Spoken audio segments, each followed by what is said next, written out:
For he is good, and his mercies endure forever. I was glad when they said unto me, let us go into the house of the Lord.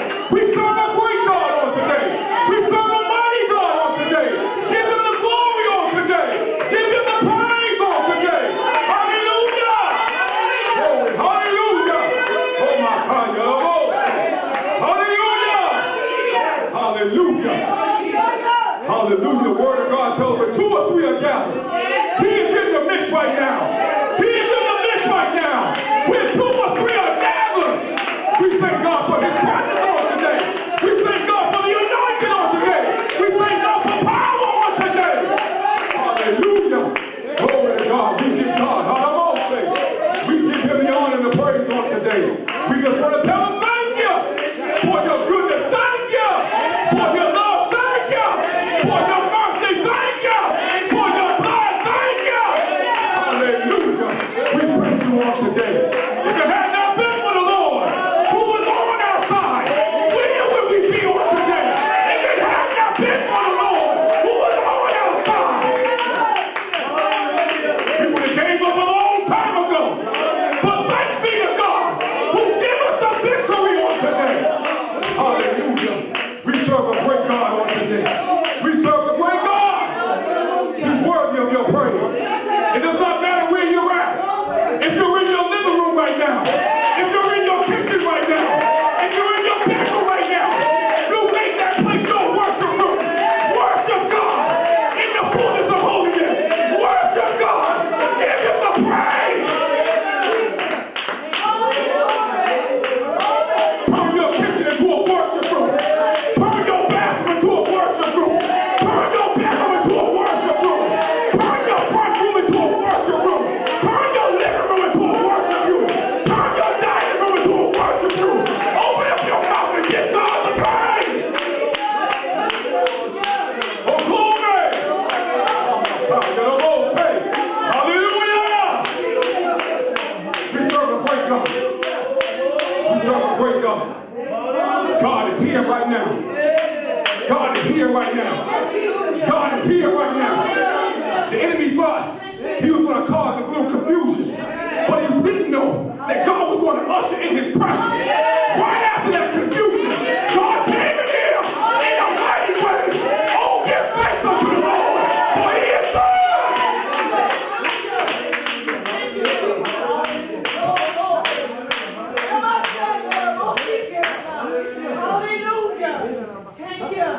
Hallelujah. We're going to go to the word. But while we going to the word, you keep on worshiping God. Don't stop worshiping God. Open up your mouth. Tell God thank you. Thank you for loving me. Thank you for dying for me. Thank you for caring for me. Thank you for shedding your blood for me. Thank you for covering me in this last and evil day. Lord, I want to tell you thank you. Oh, God. Oh, glory. Hallelujah. Hallelujah. Hallelujah. We're coming from Hebrews, the 4th chapter. Hebrews 4 and verse 16.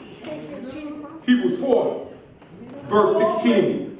It said, let us therefore come boldly unto the throne of grace, that we may obtain mercy and find grace to help in the time of need.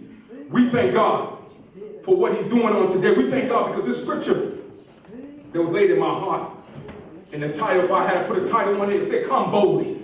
Come boldly. Hebrews 4 and 16 said, come boldly. In this time that we're living in a time of social distances, where we have to live in such a way where we don't continue to spread this virus that's going on. This coronavirus that's going on. We live in a time like we've never seen before. I could have never imagined that we were living a time like this when I was younger. I could never imagine even 5 years ago that we would come to a place that we're living a time that we have to keep ourselves at a certain distance that we don't affect one another. We live in a time that we have to stay 6 feet apart, as they say, from one another. Even some people have said even 12 feet apart. We're living in a time that social distance has become a thing. It has become a thing to the point where we don't even know where to walk sometimes. We don't even know how to carry ourselves sometimes. We don't know what hard to do sometimes because we have living in a totally different time. And if I had to compare that, and to compare that with the fall of man, I think about in Genesis, in the beginning, when man was in complete and perfect fellowship with God. The Bible tells us in Genesis 3 and 8, and they heard the voice of the Lord walking in the garden at the cool of the day. We see that in this situation, God was in perfect relationship with Adam and Eve. He didn't need to have a separation. He didn't need to be a distance away. He was walking, as the word of God says, and the cool of the day, they had a fellowship. And they was living in such a way where Adam could speak to God and they can have a sweet fellowship and a perfect relationship. But what happened? Sin stepped in. Because of sin. Before sin, there was no worries. We was walking hand in hand with the Lord. There was no separation. We was living in peace and tranquility. We was living in such a way that we didn't have no worries. We didn't have to worry about if death was coming or if sorrow was coming, because there was complete perfectness in that garden. But when sin stepped in, but because of sin, this caused Adam and Eve to hide themselves. As the word of God says in verse number 9, and Genesis 3 and 9, it says that they hid themselves from the Lord because they was ashamed of themselves. How do you know that sin will have you do some things that are sometimes stupid and don't make no sense? Sin will have you doing things that, although you think you may be hiding to God and you think that you may be covering up to God, it'll have you doing things, totally backwards. As God began to look around and he said, Adam, where art thou? How many know that on today? God knows exactly where you are at. It does not matter what your situation is. It does not matter what you may be going through. God knows where you are at. Although God may ask Adam, God knew exactly where Adam was. He knew if God would ask us today, where art thou? God knows in our spiritual state where we are. Some of us are serving the Lord.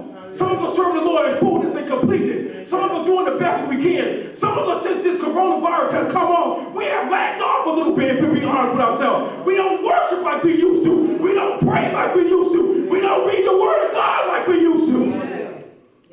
This time that we're living in, it should cause us to do more, to grow closer, to understand God better. Not to lag back. Not to draw back. Not to have a drawback spirit. But we ought to continue to trust God even the more. Sin will cause us to even outsmart ourselves. We think that we're doing something. We think that we're living the right way. We think that we're outsmarting God. We think, you may outsmart me. You may outsmart the man of God. You may outsmart your sisters and brothers. But there's a God who sits high and he looks down low and he knows everything that we do. There's nothing that we can hide from the Lord. And as it goes on, because of sin, it was necessary for man to be separated from God. Why? Because God is a holy God. There's no sin that can stand in his presence. God had to immediately put Adam and Eve out of the garden. And not only did he put them out of the garden, he left an angel there with a flaming sword, just in case they got these ideas in their mind to try to come back into the garden. God, let it be so. In my presence is holiness. Sin cannot dwell there. The word of God tells us in Isaiah 59:2, but your iniquities have made separation between you and your God. In Habakkuk 1:13, your eyes, the word of God says, your eyes are too pure to approve evil, and you cannot look on wickedness with favor. God is a holy God. This is why he tells us to come out from among them and be ye separated. We can't live like we want to live. No. We can't talk like we want to live. We can't operate like we want to live. We serve a holy God. And because he's holy, we have to be holy. Yes. Hallelujah. Psalms 5:4 said, for thou art not a God that have pleasure in wickedness, nor shall evil dwell with you. God, all throughout Genesis through Revelation, it tells us he's holy. It tells us sin cannot dwell in his presence. It tells us our iniquities cannot dwell in his presence. It tells us that sin cannot live where God is. All right. And because of Adam and the sin and the fall of man, there caused a separation. It's almost like the time that we are living in today. We cannot be in complete fellowship. We cannot come together like we want to come together. We cannot come to the house of God like we want to come, because there is a separation because of this virus. But how do you know that sin is a much deadlier virus? Coronavirus, yes, it may eat up this natural body, but sin will destroy your soul. It will. Thank you, Jesus. Because of sin, there was a separation between man and God. Because of sin, their complete fellowship went to nothing. Because of sin, man could not dwell in God's presence. Because of sin, sin will destroy our relationship. Sin will destroy our relationship with God. Sin will destroy our communion with God. Sin will cut off our communion with God. Sin will disconnect us away from God because of sin. Don't let sin destroy you on today. Don't let sin get in your mind on today. Don't let sin cause you to miss out on today. Don't let sin cause you to miss out on your blessing on today. Don't let sin cause you to miss out. Because of sin. Yes. Hallelujah. Man is still seeking an antidote. Amen. We're living in a time where they don't know what to do. The scientists are baffled. This one is baffled. The president is saying one thing, the scientists are saying something totally different. There is no antidote for this thing. They got to the place where they just come to a place where if you get sick, come to the hospital. But if you're not sick, just stay at home because they don't have an antidote. All right. Amen.